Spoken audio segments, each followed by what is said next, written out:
Bible हे तारण संदर्भात खूपच स्पष्ट आहे. तुम्ही किती चांगले आहात हे त्याच्यावर अवलंबून नाहीये. बऱ्याच जणांना वाटतं की ते खूप चांगले आहेत आणि त्यांना स्वर्ग मिळणार आहे कारण ते खूप चांगले आहेत, पण बायबल असं म्हणतं सगळ्यांनी पाप केलं आणि परमेश्वराच्या महिमेपासून दुरावलेत. बायबल असं म्हणतं जसं लिहिलंय कोणीच चांगला नाहीये, एकही नाही. मी धार्मिक नाहीये, तुम्ही धार्मिक नाहीयेत आणि जर का आपली कृपा आपल्याला स्वर्गाकडे वाट दाखवणार असेल तर आपल्यातलं कोणी नाही जाणार.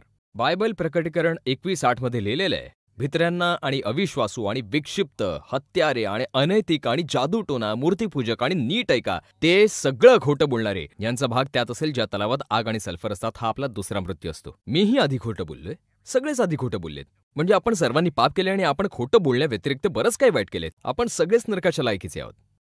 पण बायबल असं म्हणतं की परमेश्वर आपल्यावर प्रेम अशा रीतीने कायम ठेवतो की जेव्हा आपण पापी होतो तेव्हा येशूने आपल्यासाठी प्राणांची आहुती दिली. आणि म्हणून येशू, कारण ते आपल्यावर प्रेम करतात, बायबल असं सांगतं की ते देहात देवाच्या रूपात प्रकट झाले आणि अशा प्रकारे त्यांनी मनुष्याचं रूप धारण केलं. तसंच ते पापमुक्त जीवन जगले. या परमेश्वराने कधीच पाप नाही केलं, तरीही त्यांना क्रूरतेने मारलं, त्यांच्यावर थुंकले, त्यांना सुळावर लटकवलं. म्हणजे असं म्हटलं तर चालेल, जेव्हा कधी पण आपण पाप केलं तेव्हा येशूने सगळे छळ आणि वेदना सहन केले. म्हणजे तुम्ही केलेली पापं, मी केलेली पापं ही सगळी येशूने स्वतःच्या अंगावर घेतली आणि स्वतः शिक्षा भोगली. आणि त्यानंतर त्या मृतदेहाला त्यांनी खड्ड्यात पुरून टाकलं, एका खड्ड्यामध्ये, एका थडग्यात. आणि त्यांचा आत्मा 3 रात्री आणि 3 दिवसांकरता नरकात गेला, ॲक्ट्स 2:31. आणि 3 दिवसांनंतर ते मृत्यू पश्चात जिवंत झाले. आणि त्यांनी आपल्या शिष्यांना आपल्या हातावरची छिद्र दाखवली. बायबलमध्ये स्पष्टपणे सांगितलं की येशू सगळ्यांकरता गेले, फक्त आमच्याच करता नव्हे तर जगातल्या सगळ्या पापाकरिता ते मृत्युमुखी गेले. पण आपल्याला उद्धारकर्ता काहीतरी करावंच लागेल. आणि हाच प्रश्न बायबलमध्ये 16व्या अध्यायात आहे. उद्धारकर्ता मी काय करू शकतो? येशूवर फक्त तुझा विश्वास ठेव, आणखी काही नाही. तुला आणि तुझ्या घरच्यांना उद्धार प्राप्त होईल, बस इतकंच. ते अजिबात असे म्हणाले नाहीत की तुम्ही चर्चमध्ये जा, बॅप्टाइज व्हा म्हणजे तुमचा उद्धार होईल, चांगलं जीवन जगा म्हणजे तुमचा उद्धार होईल. ते फक्त म्हणाले की विश्वास ठेवा. आणि मुळातच बायबलचं सगळ्यात लोकप्रिय वचन आहे, ज्याचा उल्लेख खरं तर म्हणजे इन अँड आउटच्या बर्गरच्या कपच्या खालच्या भागावर केलेला आहे. खूपच लोकप्रिय आहे ते. सगळ्यांनी ते वचन ऐकलेलं आहे, जॉन 3:16. कारण परमेश्वराने जगावर असं प्रेम ठेवलेलं आहे की त्यांनी त्यांचा एकुलता एक पुत्रही दिलेला आहे. कारण जो विश्वास ठेवतो तो नष्ट नाही, अनंत आनंदाचा लाभ घेतो. आणि अनंत म्हणजे अनंतच, कायमचं. येशूने सांगितलं की मी त्यांना अनंत जीवन देईन, त्यांना कोणी माझ्याकडून हिसकावून नाही घेऊ शकणार, त्यांना कोणीही शिक्षा देऊ शकणार नाही. बायबल जॉन 6:47च्या हिशोबाने मी तुम्हाला खरं खरं सांगतो की जो कोणी विश्वास ठेवतो त्याचा अनंतच समजा.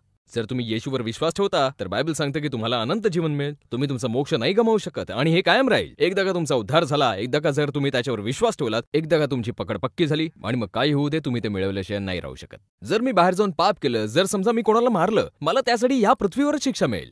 जर समजा मी कोणाला मारलं तर मला जेल होईल किंवा त्याच्याहून भयानक मृत्यू मला मिळेल. तसा हा संसार मला शिक्षा देईलच. आणि तसे परमेश्वर या गोष्टीवर लक्ष ठेवून आहेत की मला कठोरात कठोर शिक्षा मिळो. पण मी नरकात नाही जाणार, असं काही नाहीये जेणेकरून मी नरकात जाऊ शकतो, कारण मी वाचलोय.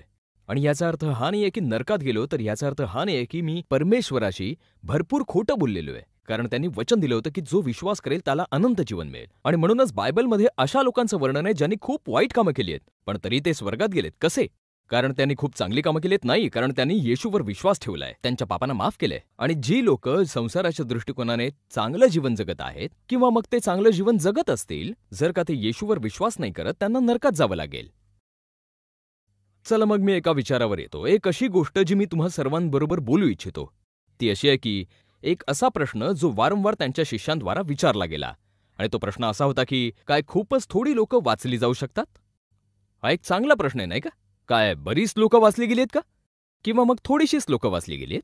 आता इथे असा कोण विचार करतं की जास्त लोकांसह कोणी लोक स्वर्गात जात आहेत? आणि हो, विचार करा उत्तर काय असावं ते. ते म्हणाले आहेत, माफी 7 मध्ये उदाहरणार्थ ते असं म्हणालेत, संकेत फाटकात प्रवेश करा, कारण तो मार्ग सरळच्या सरळ आणि अतिशय विशाल आहे, जो मार्ग विनाशाकडे जातो. आणि भरपूर जण आहेत जे त्या मार्गाने जातात. कारण सरळ तो दरवाजा आहे आणि रुंद तो मार्ग आहे जो जीवनाकडे घेऊन जातो, आणि त्यातल्या काही लोकांनाच तो मिळतो.